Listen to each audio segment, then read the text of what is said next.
vikuna enn og aftur. En við förum málefnan á milli og við getum fjallað hvað sem allt mannlegt okkur sko algjörlega óviðkomandi og eða ekkert mannlegt okkur óviðkomandi það víst. Og við höfum verið að velta því fyrir okkur hvernig við höfum að halda lestri barnan okkar við á sumrin og hann komin til okkar Kolbeinn Sigurjónsson frá Betra námi. Komdu sæll. Sælir. Og þú ert nú líka maður sem getur kennt okkur að muna nöfn og símanúmer og svona. Já. Kannski getum fjallað sérstaklega það seinna en eru margir sem lendi í þessum vandræðum að muna símanúmer eins og Hulda sagði við daginn, hvað er þú búin að ringja mér svo oft, hvað er númerið mitt, þú náðu mér algjörlega sko. Já, það er náttúrulega eiginlega tvíþætt, annars er þessi hversdagsgleymska sem margir þekkja. Hvað segirðu, hversdagsgleymska? Og þannig en minnistjálfun eða minnistækni sem oft er nefnd, hún náttúrulega fyrst og fremst beint að námsgetu, árangri í námi. Og þar fyrst hún að borga sér margkvælt upp sko. En manst þú að því nú ert þú svolítið góður í þessu og ert að kenna þetta og svona, ert þú að leggja til dæmis símanúmer á minnið bara? Nei, það er allir gangur í því, alls ekkert alltaf. Maður er ekkert aðeins svo óþörfu sko. Nei. Þannig að það er eins og við þekkjum bara símanúmer í símum og svoleiðis, en hitt að mála það er gríðarlega gott að kunna minnistækni, þannig að þegar á reynir og maður þarf að muna eitthvað, eins og oft í námi, þá er þetta ekki spurning. Þá veit maður að maður getur þetta. Og miklu meira maður heldur, maður getur margfalda minnisgetuna á ótrúlega stuttum tíma. Býtu til svona tengingar, ég fór á til Carnegie námskeið, þá var það sko einn, tveir leir og 3 kýr minnum mig, búa til myndir, þannig svo lagði ég fyrsta hlutin á teinin, annar hlutin á leirinn og þriðja á kúna. Já. Það er einlegin sko, það eru margar aðferðir til sko, en þetta er náttúrulega vel þekkt og þannig að þú nota mismunandi aðferðir til þess að gera mismunandi hluti, hvort sem eru tölur eða ártöl eða tímabelti eða hugtök, landafræði, náttúrufræði, en yfirleitt er þetta í grunninn svipaðar aðferðir. Málinni skipti sko að hafa eitthvað svona kerfi til þess að gera þetta. Já. Og já, þetta byggir rosalega mikið af því að örfa svona sjónrænar hliðar, þannig að maður sér hlutina fyrir sér. Og þetta er myndirnar. Já, sjónminnið er svo rosalega sterkt. En myndirðu fara með krakka því að við ætlum að tala hérna lestu barnan okkar og svona, en þú veist, hvað ert að vinna með ungum krakkum talandi þetta minnistæknina?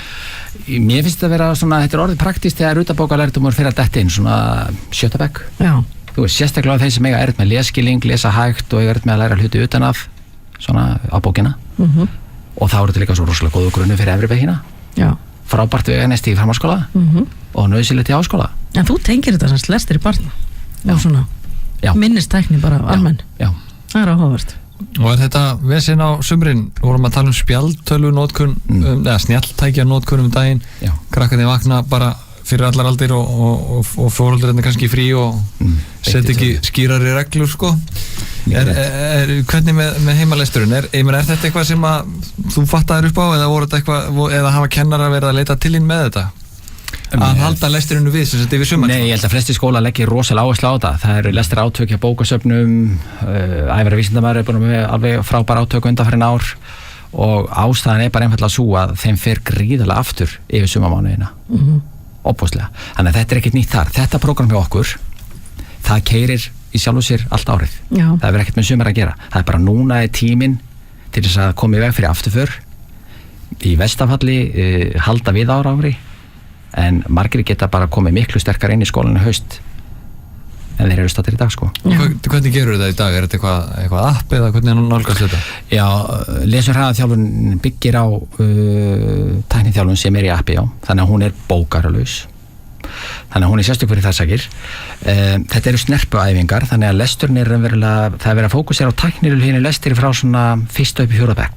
Á meðan lesturinn er það byrja að vera sjálfvirkur. Og æfingatíminn er rosalega stuttur, hann er bara 35 mínútur. Þannig að ef þú heldur þessu prógrami í gangi til 35 mínútur á dag, þá getur lesturinn tekið stökk. Það þarf ekki meira. Það þarf ekki meira. Já. Og þetta er bara tvennt ólíkt að gera þetta litla versus að gera ekki neitt, sem er staðan hjá mörgum í dag, því að margir eru orðin bara úrvinda eftir veturinn. Já. En þetta er það sem við erum að tala um, það er allar upplýsingar eru inn á betranám.is.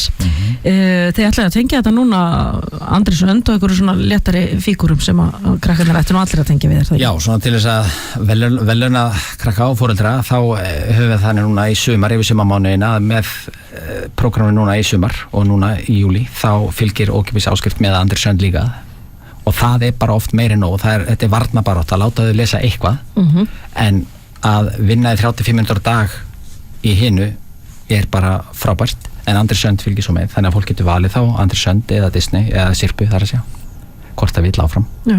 Og fyrir marga þá þetta bara raunverulega eitthvað sem þarf að vera til staðar svo að barnið vilji yfir höfuð bara opna bók. Já.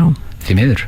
Men þetta bara líka í hug þangastrikið, sko, þetta með lausnum og gátum en það þvingar í lestur en þetta já, þannig að þetta góð áminning, hversu hratt manni fer einmitt aftur, bara yfir sumamánuðina. Hún það, sko, þessar snerpuæfingar gera það verkum raunverulega hraða, en lesturinn, viðbragðið við orðunum verður hraðvirkara og lesturinn verður það bæði hraðari og úthaldið verður meira og það sem að gerast raunverulega þegar þau koma tilbaka að hausti krakkanir, að það mjög algengt að sjá afturföru upp á 5-6 mánuði í hraða, þau að detta niður í massa apríl í lestarhraða.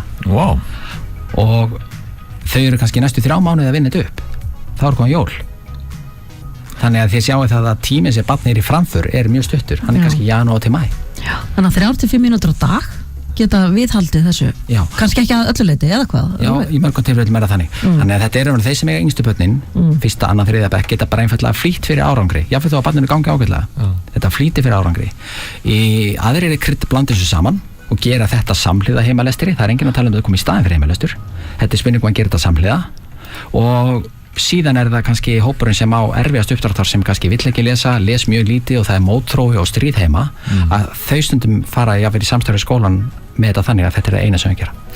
Snerpuæfingar, ég ætla ekki að vera of tæknilegur en þetta svona íþróttamál eitthvað, þetta þá bara stuttar setningar? Ekki setningar, orð. Við erum að þjálfa viðbragð heilans við hugtakinu, þannig að við erum að þjálfa orðmyndina upp. Þannig að við sem lesum sjálfvirkt finnum ekkert fyrir þegar við sem að lesa. En barn sem strögglar, það sér ekki hugtakið, það skilur ekki hugtakið. Þannig að þau lesa staf fyrir staf. Það heyrist. Það kallað að hljóða.